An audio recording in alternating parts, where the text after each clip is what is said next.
Chapter 10, Narrative and Law, Rashi's Dual Focus in Scripture. Narrative and Law, Rashi's Dual Focus in Scripture. Rashi's exegetical legacy is distinguished by a profound duality in focus. He attends with equal care both to the narrative elements and the legal corpus of the Hebrew Bible. This chapter explores how Rashi negotiates this dual focus, demonstrating his capacity to elucidate Torah's historical and literary narratives alongside its intricate legal statutes. By weaving together narrative exegesis and legal interpretation, Rashi offers a comprehensive reading strategy that respects the textual complexity and diversity of biblical genres while maintaining a coherent methodological framework grounded in linguistic precision and interpretive balance.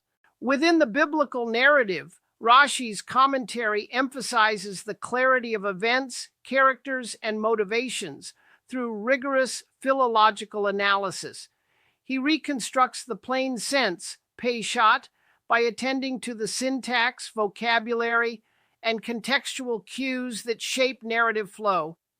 This approach not only clarifies the storyline, but also reveals underlying theological and ethical themes embedded in the text.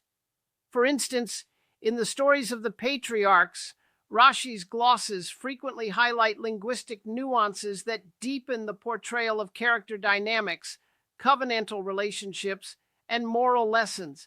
His narrative focus thus ensures that the text's historical and literary dimensions are accessible and meaningful to readers, emphasizing continuity and coherence within the broader scriptural corpus. Concurrently, Rashi's legal exegesis, the interpretation of commandments, statutes, and ritual prescriptions, demonstrates a meticulous engagement with language, grammar, and rabbinic tradition.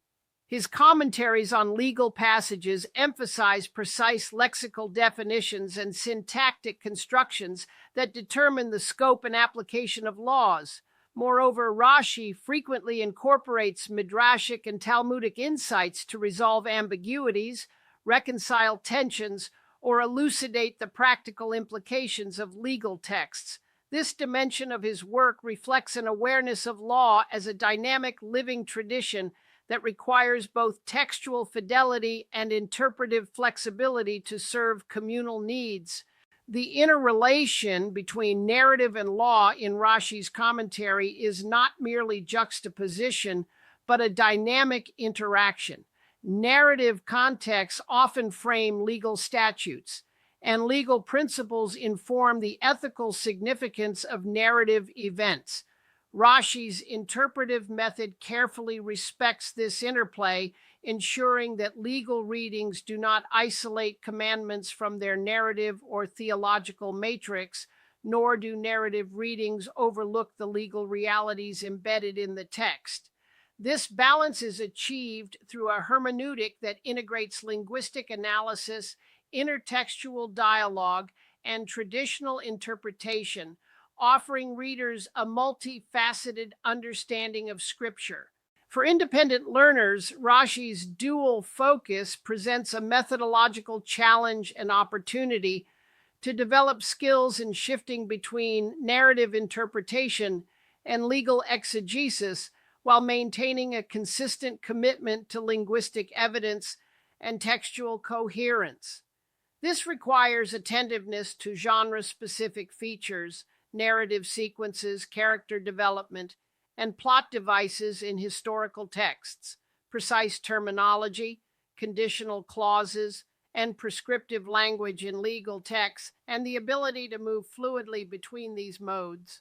Illustrative examples reveal how Rashi negotiates this dual focus. In the narrative account of the binding of Isaac, Rashi's commentary elucidates the syntax that frames Abraham's faith and obedience, while also highlighting the legal and covenantal implications embedded in the act. Similarly, in legal passages such as those concerning dietary laws, Rashi's glosses provide lexical clarifications that define terms and conditions, often referencing rabbinic discussions to resolve interpretive difficulties. These cases exemplify how narrative and law coexist, and inform one another in Rashi's comprehensive exegetical vision. The dual focus also reflects Rashi's pedagogical intent to equip readers with a holistic understanding of Scripture that supports ethical reflection, ritual observance, and communal identity. By integrating narrative and legal interpretation, Rashi models a mode of study that is intellectually rigorous, spiritually meaningful, and practically applicable. Independent learners are thus encouraged to cultivate a flexible hermeneutic that honors the distinctiveness of each genre while seeking connections that deepen comprehension and engagement with the text. As this study continues, the exploration of Rashi's dual focus will be elaborated through detailed textual analyses that demonstrate how narrative and law interweave in specific biblical passages. These analyses will reinforce the importance of linguistic precision, contextual awareness, and traditional dialogue in producing interpretations that are both faithful to the text and relevant to communal life.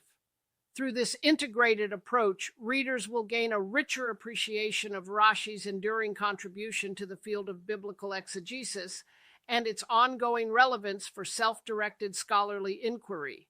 Key takeaways for transferable knowledge and skills: readers should be able to understand how Rashi balances narrative clarity and legal precision within his exegetical method. Apply linguistic and grammatical analysis to both narrative and legal biblical texts, recognizing genre-specific interpretive demands. Recognize the dynamic interaction between narrative contexts and legal statutes in shaping biblical meaning. Employ intertextual and traditional resources to deepen understanding of both narrative and legal passages. Develop interpretive flexibility that integrates rigorous textual analysis with ethical and communal concerns,